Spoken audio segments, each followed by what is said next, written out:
ஓம் நம சிவாய. அனைவருக்கும் வணக்கம். நான் உங்கள் கரூர் பாக்யலட்சுமி.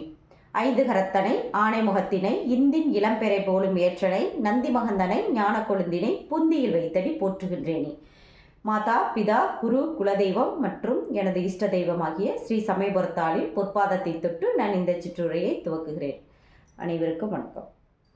இன்றைக்கி நம்ம பார்க்க போகிற டாபிக் என்ன அப்படின்னு பார்த்தீங்கன்னாக்கா, இந்த காலகட்டத்தில் திருமணம் அப்படிங்கிறது ஆணாக இருந்தாலும் சரி பெண்ணாக இருந்தாலும் சரி 30லேருந்து 40 வயசை கடந்தவங்களுக்கு கூட திருமணம் ஆகாமல் இருக்கிறத நம்மளால் கண் கூட பார்க்க முடியுது. அப்போ ஏன் இவ்வளோ டிலே? ஆண்களுக்கு அந்த காலத்தில் 25லேருந்து 28ங்கிறதே அதிகமான ஒரு வயசு அப்படின்னு சொல்லுவாங்க. பெண்களுக்கு 18 வயசுக்குள்ளார திருமணம் முடிஞ்சிடும். ஆனால் இந்த காலகட்டத்தில் பார்த்திங்கன்னா 40 வயசு வரைக்கும் கூட ஒரு பெண்ணுக்கு கல்யாணம் ஆகாமல் இருக்குது அப்படின்னாக்கா, அப்போ எந்த மாதிரி ஒரு கிரக அமைப்புகளில் அவங்களுக்கு இருக்கும் அப்படிங்கிறத இன்றைக்கி நம்ம பார்க்கலாம். முதல்ல திருமணத்துக்கு எந்த கிரகங்கள் நல்லா இருக்கணும் அப்படின்னு பார்த்தீங்கன்னாக்கா, காலச்சக்கரத்துக்கு 7ஆம் இடம் அப்படிங்கிறது தான் கலத்திரஸ்தானம். நம்மளுடைய லக்கணத்துக்கு 7ஆம் இடமும் கலத்திரஸ்தானம் தான். அப்போ காலச்சக்கரத்துக்கு 7ஆம் அதிபதி அப்படின்னு சொல்லக்கூடியவர் சுக்கிரன். அப்போ ஆணாக இருந்தாலும் பெண்ணாக இருந்தாலும் ரெண்டு பேத்துக்குமே கலத்திரக்காரகன் அப்படின்னு சொல்லக்கூடியவர் சுக்கிர பகவான் தான். அவர் எந்த விதத்திலையும் கெட்டு போகாமல் நல்ல நிலைமையில் இருக்கணும். நல்ல நிலைமையில எப்படி? சுக்கிரன் ஆட்சி பெற்று உச்சம் பெற்று மூல திரிகோணத்தில் இருக்கும் பொழுதும் நட்பு பெற்று இருக்கும் பொழுதும் அவர் சுக்கிரன் நல்ல நிலைமையில இருப்பார். அப்போ திருமண வாழ்க்கை நன்றாக இருக்கும் அப்படிங்கிறத நம்ம சொல்லலாம். இல்லை சுக்கிரன் வக்ரமாயிட்டாரு, நீசமாயிட்டாரு, அஸ்தங்கமாயிட்டாரு, 6, 8, 12ன்னு சொல்லக்கூடிய மறைவு ஸ்தானங்களை போய் அமைந்திருக்காரு அப்படின்னாக்கா அவங்களுக்கு திருமண வாழ்க்கை ஒரு கேள்விக்குறியாக தான் அமையும் அப்படிங்கிறத நம்ம சொல்லலாம். ஒரு பெண்ணுக்கு செவ்வாய் பகவானை நம்ம நல்லபடியாக பார்க்கணும். ஏன்னா கணவனுக்கு உரிய கிரகம் அப்படின்னு பார்த்தீங்கன்னா செவ்வாய் தான். பெண்ணுடைய ஜாதகத்தில் செவ்வாய் பகவான் நல்ல வலுத்திருக்கணும் அப்படிங்கிறத நம்ம சொல்லலாம். அவர் மங்களகாரகன் அப்படின்னு அவருக்கு மற்றொரு பேரும் உண்டு. இப்போ நம்ம லக்னத்துக்கு 7ஆம் அதிபதி அப்படின்னு சொல்லக்கூடியவர் யாரோ அவர் ஆட்சி பெற்று உச்சம் பெற்று நட்பு வீட்டில் அமர்ந்து நல்ல நிலைமையில இருக்கும்பொழுது நமக்கு திருமண வாழ்க்கை நல்ல நிலைமையில இருக்கும் அப்படிங்கிறத நம்ம சொல்லலாம். இல்லை அவர் வக்ரமாயிட்டாரு, நீசமாயிட்டாரு, அஸ்தங்கமாயிட்டாரு, 6, 8, 12 ஸ்தானங்களில் போய் மறைஞ்சிட்டாரு அப்படின்னாக்கா நமக்கு திருமண வாழ்க்கை பெரிய ஒரு கேள்விக்குறி தான் அப்படிங்கிறத நம்ம இந்த இடத்துல சொல்லணும். அது மட்டும் இல்லாமல் திருமணத்துக்கு 7ஆம் இடம் அப்படிங்கிறது சுக்கிரன் இல்லைங்களா? அந்த சுக்கிரன் வீட்டில் நீசமாகக்கூடிய கிரகம் இது சூரிய பகவான். அப்போ சூரியனுடைய நட்சத்திரத்தில் சுக்கிரன் இருந்தாலும் சுக்கிரனுடைய நட்சத்திரத்தில் சூரியன் இருந்தாலும் காலபுருஷ தத்துவப்படி 7ஆம் இடம் அப்படின்னு சொல்லக்கூடிய துலாம் ராசியில் நம்மளுடைய லக்கணத்திற்கு 7ஆம் அதிபதியை அமர்ந்திருந்தாலும் அவங்களுக்கு திருமண வாழ்க்கை 50% தான் அப்படின்னு நம்ம சொல்லலாம். ஏன்னா 7ஆம் இடத்தை நீசம் செய்யக்கூடியவர் சூரியன். சூரியனோட நம்மளுடைய லக்னமோ அல்லது சுக்கிரனோ சேர்ந்திருக்கிறது நம்ம திருமண வாழ்க்கையை ஒரு பாதிக்கப்பட செய்வார் அப்படிங்கிறத நம்ம சொல்லணும். அதே போல் ஞாயிற்றுக்கிழமை அப்படிங்கிறது சூரியனுடைய ஒரு கிழமை இல்லைங்களா? அந்த கிழமையில திருமணம் வைக்கும் பொழுது நமக்கு திருமண வாழ்க்கை சரியாக இருக்காது அப்படிங்கிறத நம்ம சொல்லலாம். ஏன்னா அவர் திருமண வாழ்க்கை அப்படிங்கிறது சுக்கிரன். அந்த கல்யாணத்துக்கே உரிய கிரகம் சுக்கிர பகவான் இல்லைங்களா? அந்த கல்யாணத்தை யார் அந்த இடத்த நீசம் செய்கிறாரோ அந்த சூரியனின் கிழமையாகிய ஞாயிற்றுக்கிழமையில நம்ம திருமணம் வைக்கும் பொழுது அது ஒரு கேள்விக்குறி அப்படிங்கிறத நம்ம சொல்லலாம். பொதுவாக திருமணத்தை ஞாயிற்றுக்கிழமையில நடத்துறத அவாய்ட் பண்ணிக்கிறது ரொம்ப நல்லது அப்படிங்கிறது ஒரு கருத்து உண்டு. அதுக்கு அடுத்தபடியாக சுக்கிரனோட செவ்வாய் சேர்ந்திருக்கிறது ஒரு தவறான ஒரு கருத்து. ஏன் அப்படின்னு கேட்டிங்கன்னா, காலச்சக்கரத்துக்கு 7க்கு அதிபதி சுக்கிரன், 8ஆம் அதிபதி செவ்வாய். இவங்க ரெண்டு பேரும் சேர்ந்திருக்கும் பொழுது 7ங்கிறது திருமணம், 8ங்கிறது விபத்து, கண்டம், வழக்குகளை குறிக்கக்கூடிய ஒரு இடம். அப்போ திருமணத்தை தொட்டால் வழக்காடு மன்றம் போகக்கூடிய ஒரு விஷயங்களை கொடுத்துரும் அந்த இடத்துல அப்படிங்கிறத நம்ம எடுத்துக்கலாம். அப்போ 7ஆம் அதிபதியோட 8ஆம் அதிபதி எந்த விதத்திலையும் பார்வை, சேர்க்கை, பரிவர்த்தனை, சாரம் பெறுறது எந்த ஒரு விஷயத்திலும் அவர் கனெக்ட் ஆகிறது ரொம்ப பெரிய தவறு அப்படிங்கிறத இந்த இடத்துல நம்ம சொல்லலாம். அதுக்கு அடுத்தபடியாக பார்த்தீங்கன்னாக்கா காலசக்கரத்துக்கு 11ஆம் ஆதிபத்தியம் பெற்றவர் சனி பகவான், 7ஆம் ஆதிபத்தியம் பெற்றவர் சுக்கிர பகவான். இவங்க ரெண்டு பேரும் சேர்ந்திருக்கும் பொழுது அவங்களுக்கு இருதார அமைப்பு வந்துடும் அப்படிங்கிறத நம்ம சொல்லலாம். ஏன் அப்படின்னு கேட்டிங்கனாக்கா, காலச்சக்கரத்துக்கு 11ஆம் ஆதிபத்தியம் பெற்றவர் சனி பகவான் பாதகாதிபதியாகவும் வரார். அந்த பாதகாதிபதி 7ஆம் இடம்னு சொல்லக்கூடிய கலத்திரஸ்தானத்தில் உச்சமாகிறார். அப்போ 7ஆம் இடம் டம்மி ஆகுது, 11ஆம் இடம் உச்சமாகுது. அப்போது இந்த இடத்துல 2வது தாரத்தை கொடுத்துரும் அப்படிங்கிறத இந்த இடத்துல நம்ம எடுத்துக்கலாம். அதுக்கு அடுத்தபடியாக சுக்கிரன் அப்படிங்கிறவர் வந்து களத்திரக்காரகன். அவர் வந்து எந்த இடத்துல நீசமாகிறாருன்னு பார்த்தீங்கன்னாக்கா, கன்னிமனையில் காலச்சக்கரத்துக்கு 6ஆம் இடத்துல நீசமாகிறார். அப்போ சுக்கிரன் நீசமாகக்கூடிய அந்த வீட்டில் நம்மளுடைய லக்னத்துக்கு 7ஆம் அதிபதி அங்கே இருக்கிறது தவறு. 7ஆம் அதிபதி நின்ற நட்சத்திராதிபதியும் அந்த கன்னிமனையில் இருக்கிறது தவறு அப்படிங்கிறத நம்ம சொல்லலாம். மொத்தத்தில் 7ஆம் அதிபதியோடு 6, 8, 12 அதிபதிகள் சேர்க்கை, பார்வை, பரிவர்த்தனை சேருவது தவறு. பாதகாதிபதி, மாரகாதிபதி அப்படின்னு சொல்லக்கூடியவர்கள் சேருவது தவறு அப்படிங்கிறத நம்ம இந்த இடத்துல எடுத்துக்கலாம்.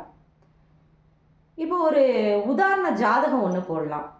எப்படி அப்படின்னு கேட்டிங்கனாக்கா, அந்த பொண்ணு வந்து 37 வயசு முடிஞ்சு 38 வயசு ஆக போகுது. 37 வயசு நடப்பில் இருக்குது. 88 பிறந்த பொண்ணு, 7ஆவது மாதம் 31ஆம் தேதியில் பிறந்திருக்காங்க. இவங்களுக்கு பார்த்தீங்கன்னா இன்னும் திருமணம் ஆகலை. அப்போ என்ன காரணம் அப்படிங்கிறத நம்ம இந்த இடத்துல பார்க்கலாம்.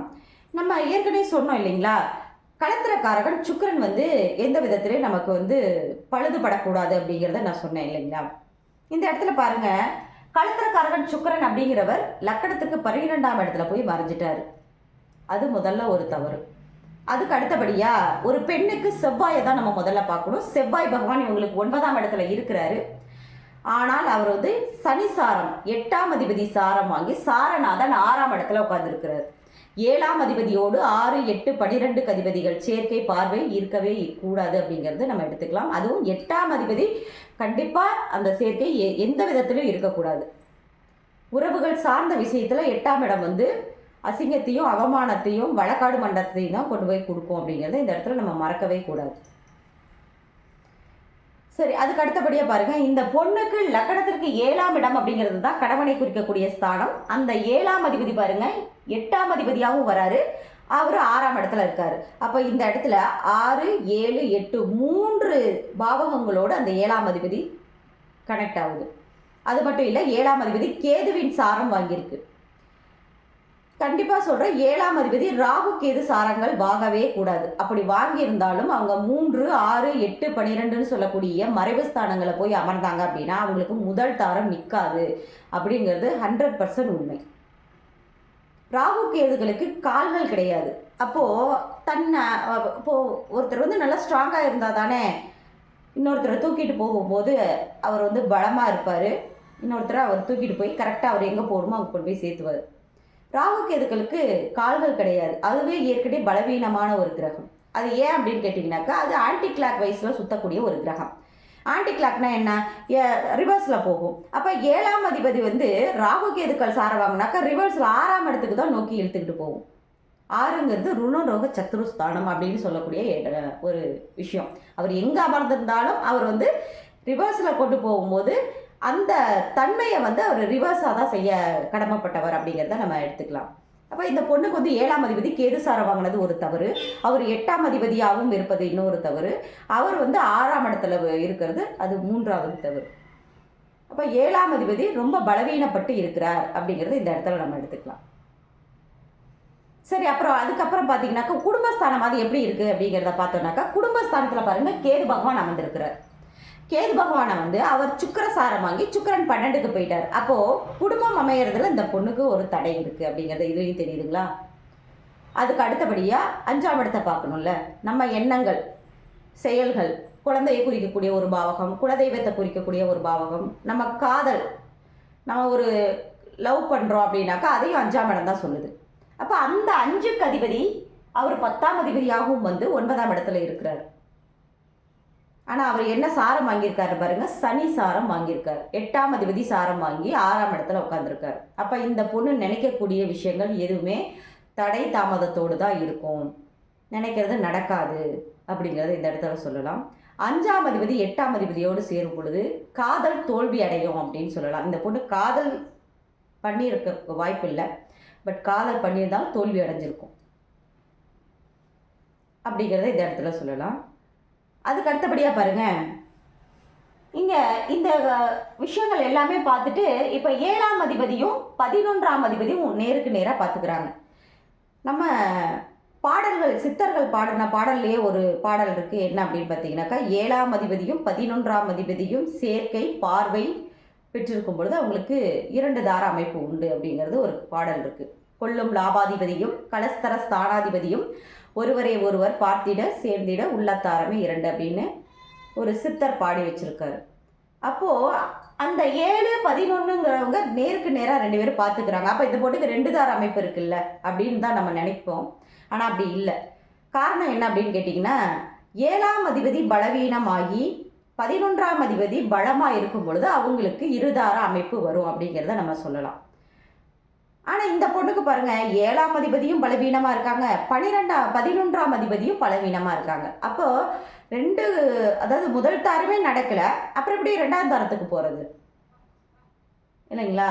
அப்போ திருமண வாழ்க்கை இந்த பொண்ணுக்கு ஒரு பெரிய கொஸ்டின் மார்க் அப்படின்னு நம்ம சொல்லலாம். ஏன் இந்த பொண்ணுக்கு இவ்வளோ தூரம் திருமணம் நடக்காமல் இருக்குது, அதுக்கு என்ன காரணம் அப்படிங்கிறத நம்ம கண்டுபிடிக்கணும் இல்லைங்களா? இப்போ இந்த பொண்ணுக்கு பாருங்கள், லக்னம் வந்து சனிசாரம் வாங்கியிருக்கு. லக்னாதிபதி 8ஆம் இடத்துல போய் உட்காந்துருக்கிறாரு. இப்போ முதல்ல லக்னம் என்ன சாரம் வாங்கியிருக்கோ அந்த சாரநாதனின் குணாதிசயங்கள், அந்த பாவக அதிபதியின் குணாதிசயங்கள் தான் இந்த லக்னாதிபதிக்கு இருக்கும் அப்படிங்கிறத நம்ம எடுத்துக்கலாம். லக்னம் வந்து சனிசாரம் வாங்கியிருக்கு. சனி பகவான் வந்து இவருக்கு 8க்கு ஆதிபத்தியம் பெற்றவர், 6ஆம் இடத்துல இருக்கார். அப்போ இந்த பொண்ணு வந்து ஒரு பிடிவாத குணம் கொண்ட ஒரு பெண் அப்படின்னு நம்ம சொல்லலாம். தான் நினைச்சது தான் சரி அப்படின்னு வாக்குவாதம் செய்யக்கூடிய ஒரு பொண்ணு அப்படிங்கிறத நம்ம எடுத்துக்கலாம். நம்ம தான் பர்ஃபெக்ட்டு, மற்றவங்க யாருமே சரி இல்லை, மற்றவங்க கிட்டே இருக்கக்கூடிய குறைகளை கண்டுபிடிக்கக்கூடிய ஒரு பெண்.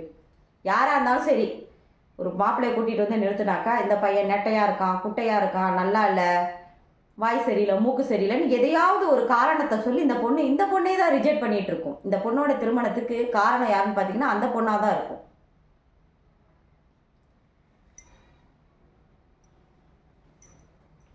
அதுக்கு அடுத்தபடியாக பாருங்கள், லக்னாதிபதி எங்கே இருக்கிறாருன்னு பார்க்கலாமா? லக்னாதிபதிங்கிறவர் 8ஆம் இடத்துக்கு போயிட்டார்.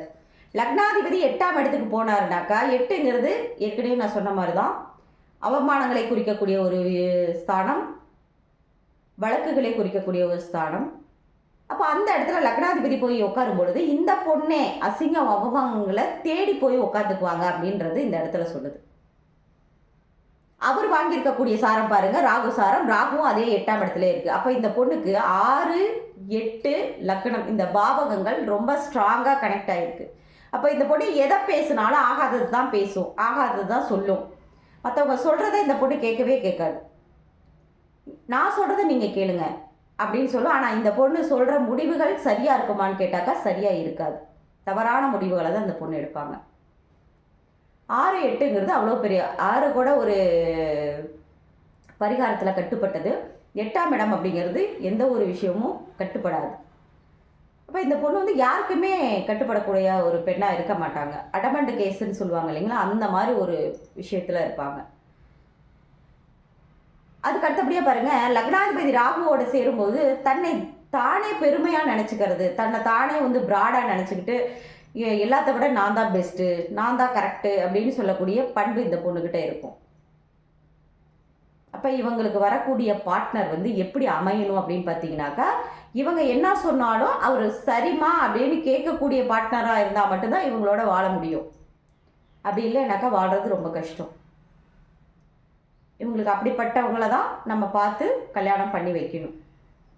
இப்போ இவங்களுக்கு 37 வயசு முடிய போகுது, 38 வயசு ஆக போகுது, இன்னும் திருமணம் ஆகலை.